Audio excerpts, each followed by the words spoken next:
Hey, good morning, everybody. It is Hump Day Wednesday.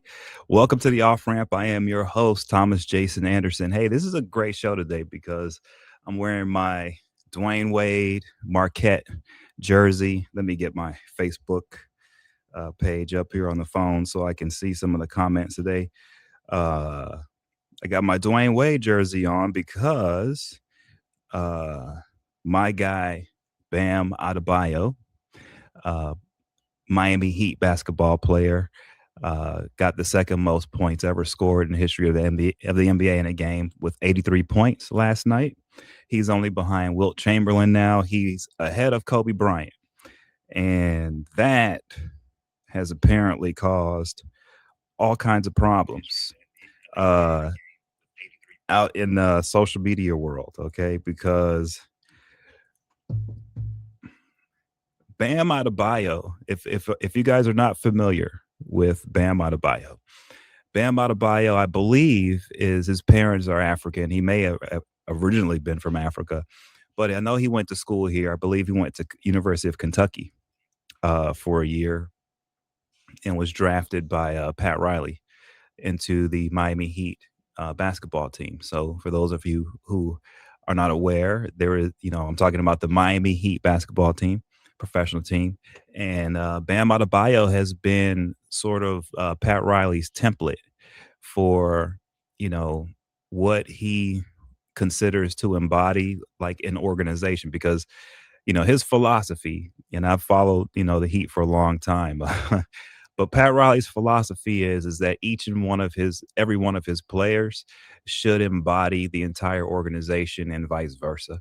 The entire organization should embody each and every player. So Bam Adebayo was the epitome and is the epitome of what Pat Riley envisions to be uh, truly an elite player, an elite human being, just a unique guy, Bam Adebayo. Someone who has just done the work over the years. The guy, you can see he's one of the hardest. He's always been one of the hardest working people at his profession. Always been a highly respected man in the NBA, outside of the NBA.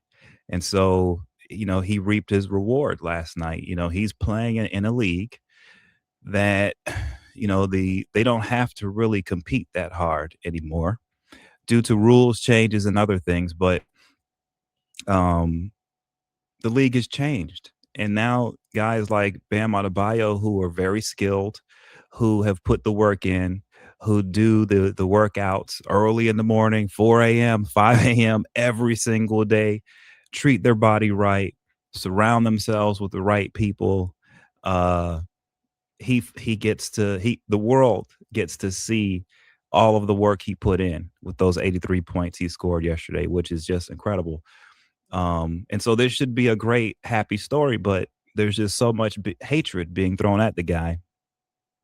I think Robert Horry, former Laker player, was on some show saying that he's putting an asterisk by this performance. He didn't consider it a legit performance, basically, because think he made 43 free throws, which when Will Chamberlain scored the 100 points, I think Will Chamberlain made 28 free throws, and he was a terrible free throw shooter, and he made 28. But regardless, they're knocking him down, and some people are doing it because he's up to Kobe.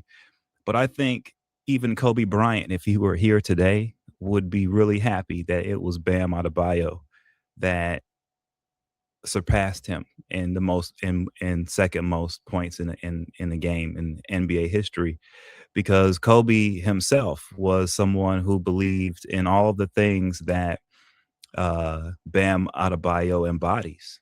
And so if anyone is to eclipse Kobe Bryant, it has to be someone like this, somebody who put the work in, not a clown, not someone cutting corners, um, somebody who did it the right way. And I think that's what Kobe Bryant stood for, someone who did it the right way.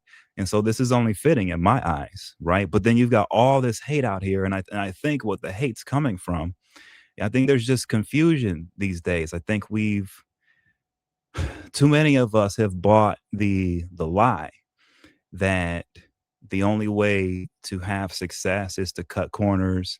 The only way to have success is to destroy other people, to do things that are outlandish, partner with entities that may not agree with who you are as an individual, basically sell out. Basically sell out. Like, I think people don't want to admit it, but the truth is that we live in a sellout world, that most of the elite, most of the successful that we see around us, most people who are successful and you can publicly see their success and they're being held up as an example of success in our society, they're sellouts. They may be hiding it really, really well, but we all know that most of them have sold out. And I think for too long, too many of us have almost given up and believe that, hey, there is no other way but to sell out. But then you see guys like Bam Adebayo step up to the plate, or you see guys like Kobe Bryant in his time. And yeah, these guys have talent, and yeah, they have a lot going for them. They're super tall, and whatever, whatever, whatever. But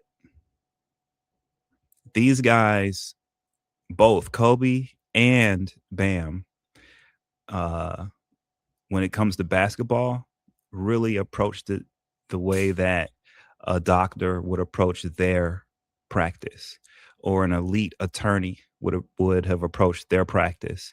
These guys really did it the hard way and did it the right way. And both Kobe was recognized in his time, and now Bam Adebayo is being recognized. But so many of these sellouts out here are hating on the guy's performance, and they're trying to knock the NBA now, and it's a sellout world. And so here's a guy, Bam Adebayo, who does it the right way, and you see all these guys who have sold out some way, somehow, diminishing his accomplishment and hoping to teach all of us and everyone in society that, hey, it's not it don't do it the right way. Don't do it the way Bam Adebayo did it. Don't do it the way Kobe did it. Because if even if you have success, you'll have all of us snakes in the grass, all of us secret sellouts. We'll be there to knock down your achievements. So it's you're wasting your time. And so that's what we're seeing right now. And it's sad. And it's not only happening in sports, it's happening in politics. It's happening in our own communities every day. If we all look around, we can see that the people who are doing it the right way, the people who are not selling out, they're the ones who are really getting hit hard. And the people who are selling out, they're the ones who are so happy, and they're the ones who are celebrating right now. But if you look at what's happening, right, there really shouldn't be any celebration from anyone, right? Because everything's a mess. And so we all should be in the mentality of we need to get to work.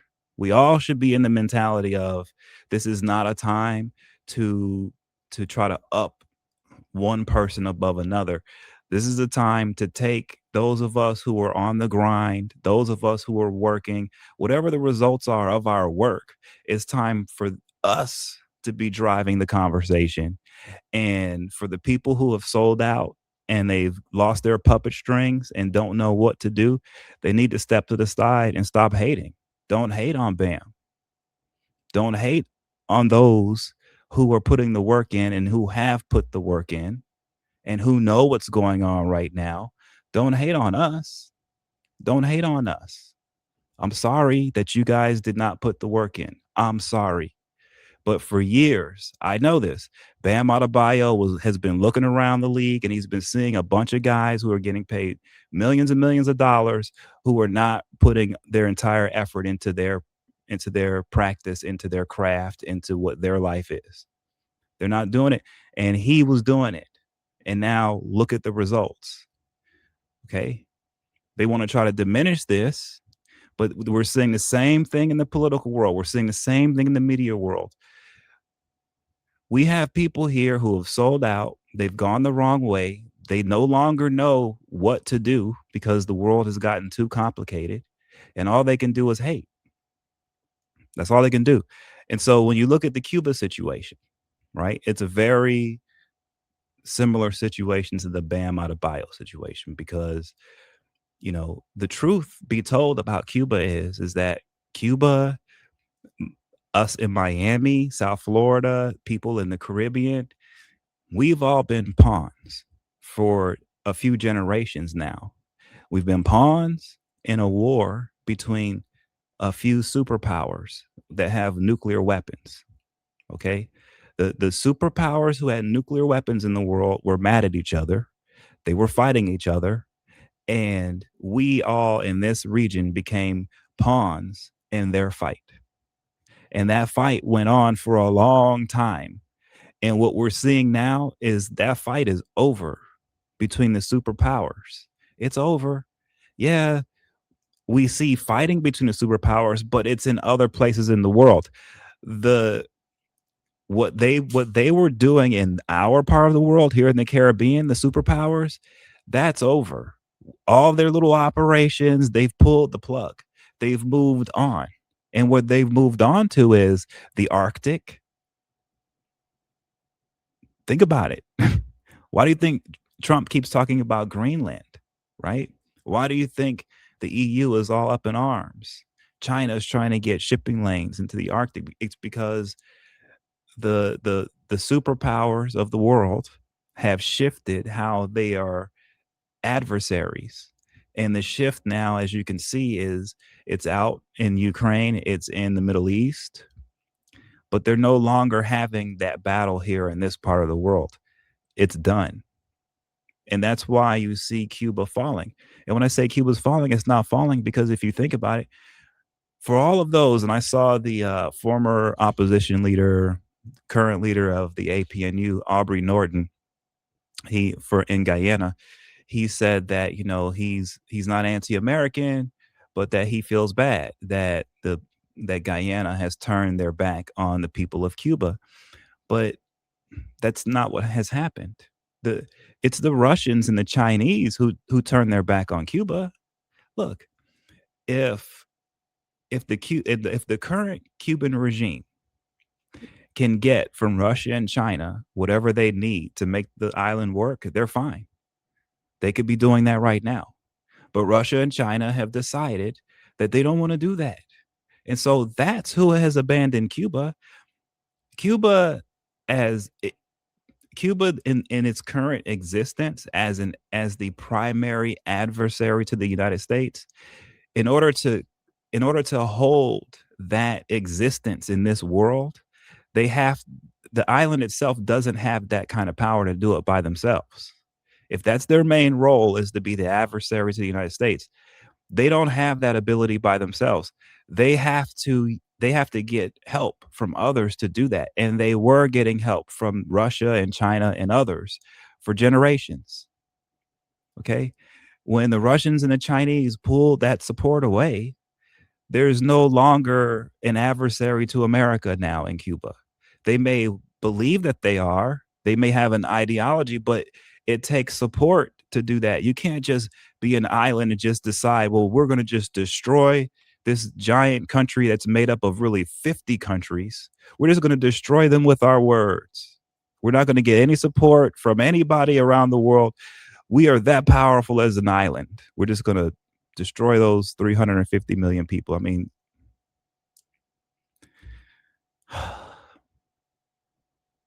that's what people are asking them to do. You know, the Aubrey Nortons of the world are asking the leaders of Guyana, hey, support the Cubans to go against the Americans, even though the Russians and the Chinese don't want to do it. The Russians and the Chinese don't want to support them to go against the Americans, but Guyana should. How does that even make sense? It doesn't make sense. It doesn't make sense. And so there's clearly something going on here. You know, clearly as Cuba and that apparatus is melting away. And when I say they're melting away, no one's killing them or anything like that. They're actually negotiating a peaceful transition in their island nation. What's wrong with that? They lost the backing of the Russians and the Chinese, okay? And now they have to find a new way forward. And the new way forward is they're negotiating with America. What's wrong with that? How is that hurting anybody?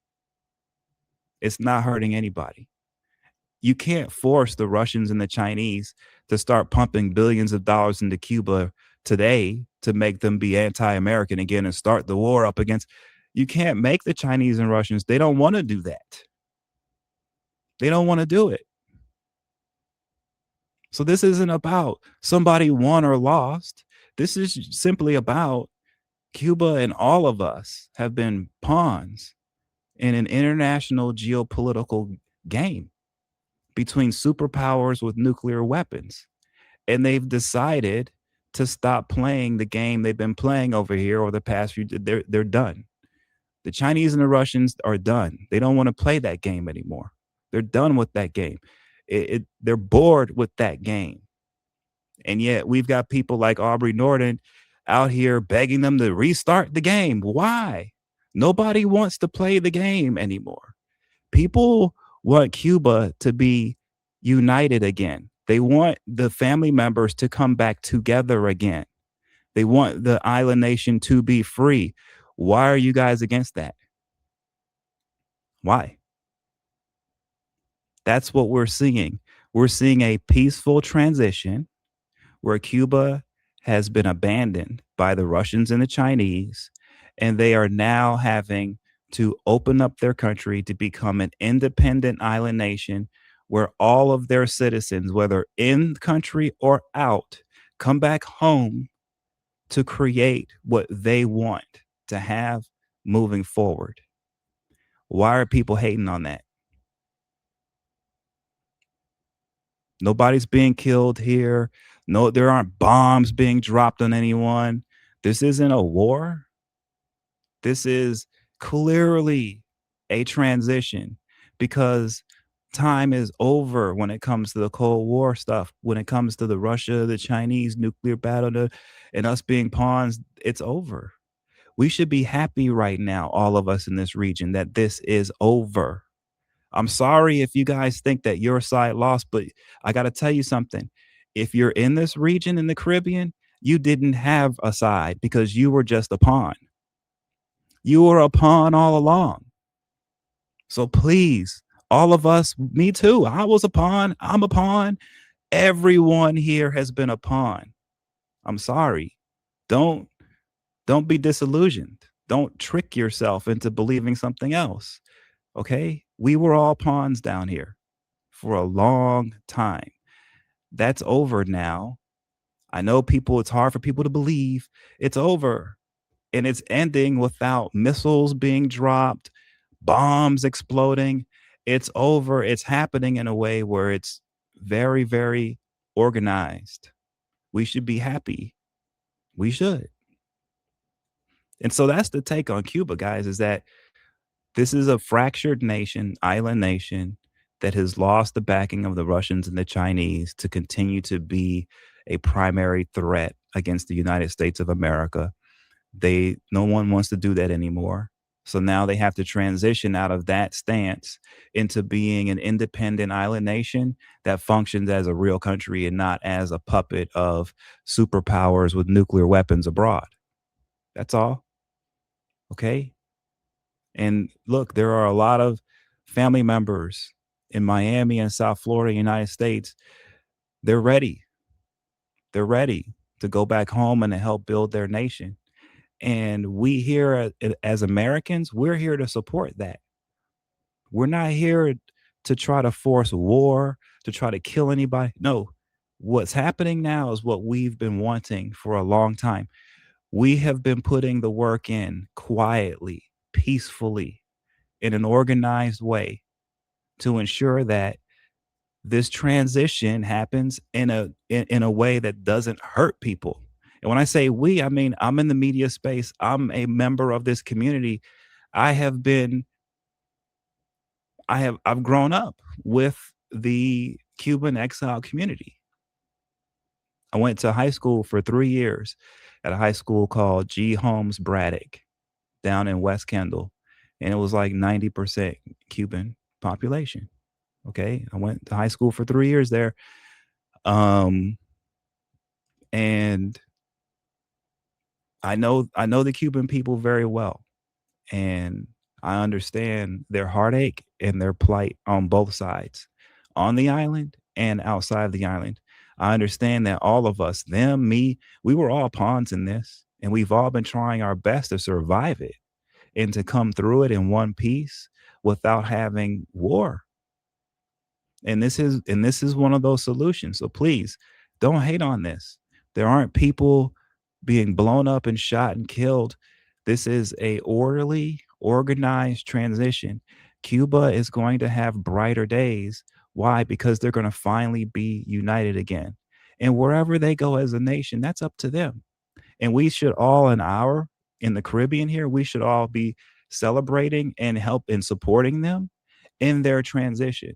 We shouldn't be trying to tear them down and say, "Oh no, you guys got to keep acting as the major threat against the evil Americans. We need you here to fight the war." Don't do that, guys. We don't need war here. We don't need war here. Transitions are going to happen in this world in our lifetime. Governments will come in and out. Changes will occur. The difference between us civilized people and these others is that us civilized people like these transitions and changes to occur in an organized, peaceful way. These other people want war. What they want is to see Cuba and Guyana and all the other nations in CARICOM in the Caribbean. They want to see all of you guys like what's going on in Haiti, where they're just private contractors are dropping drone bombs on just neighborhoods, blowing up gangsters, mobsters, and women and children. Just carte blanche destruction. They don't care about the people of Haiti, and they're destroying them right now. And they want this throughout the whole region. There is a group of people who are fighting, and the people who want this are the ones who want the Cubans to continue the fight. They want the Russians and the Chinese to fund fighting over here. That's what they want. So don't support that. What's happening now is peaceful. There aren't weapons coming in. We need, as a people in the Caribbean, all of us, like I keep saying, we need to put our differences aside and we need to make this a peace zone. Yes, change will happen. Yes, transition will happen, but it has to happen here peacefully, not by force. And when we see it happening peacefully, if we don't have anything good to say, don't say anything. Just let it happen because it's peaceful. And what's going to happen at the end of this is these people are going to finally come back together. Families that have been torn apart, don't stand in the way of that. I don't care what your political ideology was in the past or whatever you might be thinking now. Do not stand in the way of families coming back together. Don't do it. Think about your position. Forget about your politics. Think about what's happening. Families are trying to come together in Cuba. Stop preventing that. If you're a politician in the Caribbean, if you cannot say something good, shut your mouth. Shut your mouth. Because those people are trying to bring their families back together. You have no right to get in the way of that. I don't care what your political ideology is. Step away. And this should be the rule for everyone, because if any other nation in the Caribbean goes through the same situation and there's a peaceful transition occurring where that island nation is trying to get their people back together again, everybody else should let that happen. Let those people come back together. Don't stand in the way of that. Just because you're not getting it your way when those people come back together doesn't mean you have the right to keep them separated.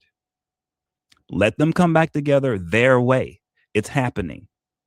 You see it. Leave it be if you don't have anything good to say. Those people have been through enough. Okay, they've been through enough. It's time for them to be back together. It's time for them to work together as one for their future. Stop getting in their way. Please. Please. So with that said, with all that is going on, I will continue to say that the nation of Guyana needs to be sending out a cash grant to the people of Guyana yesterday. Send them a cash grant. Why? Oil prices are through the roof. Oil revenue is through the roof. It's probably more than double what it was last year. If it was okay to do cash grants last year, then how does it make sense not to do any this year when you've got double the revenue coming in? What it shows is, guys, here's what it shows.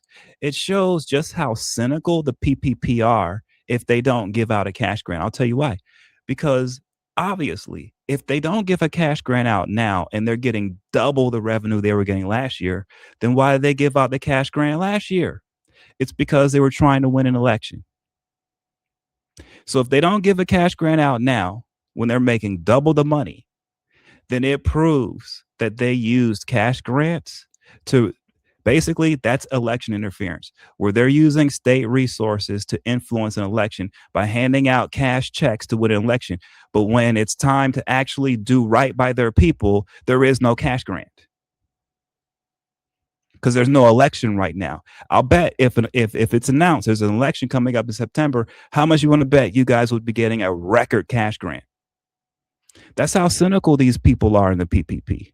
And I'm calling them out because it's not right. Stop playing games with the oil revenue. You guys know in the PPP that you're getting a huge bump in revenue. Stop playing games. Give out the cash grant.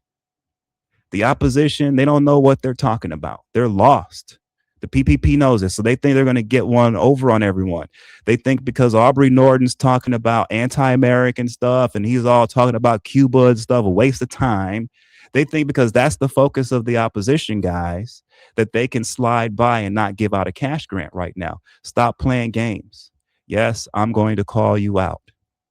And I don't care if the opposition thinks I work for you guys because I'm telling you guys you need to give out a cash grant.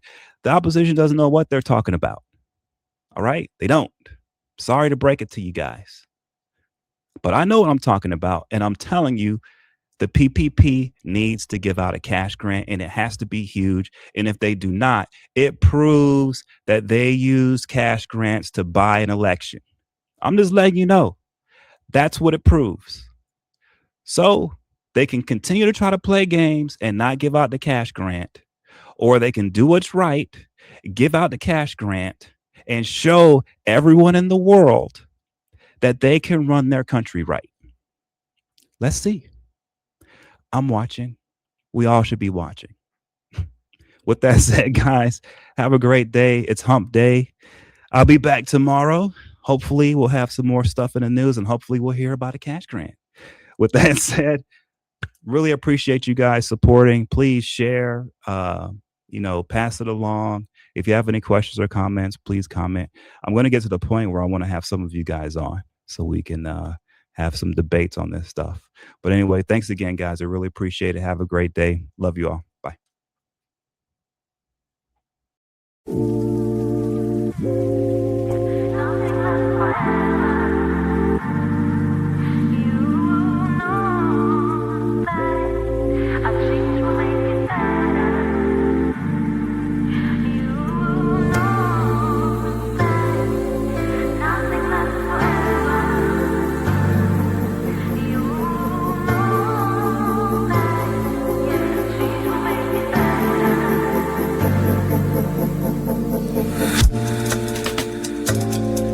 Now I'ma put it down like that.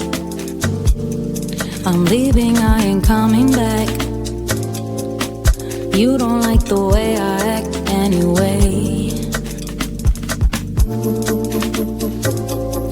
You really don't have to react. Don't try to change my mind, in fact. Honey, I've already packed all my stuff. We're no longer kids, let's move on. And you are not my kid, so I'm done. Please don't make me pull my gun. Sorry boy, I can't be the one. You know it, yeah. Nothing lasts forever. You know that a change will make it better. You know that nothing lasts forever. You know that, yeah, change will make it better.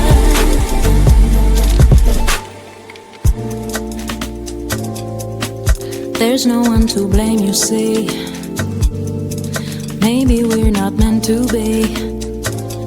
There are plenty more fish in the sea anyway. Every day's a different thing, so I'm not into wedding rings. It ain't personal, it's the way I think.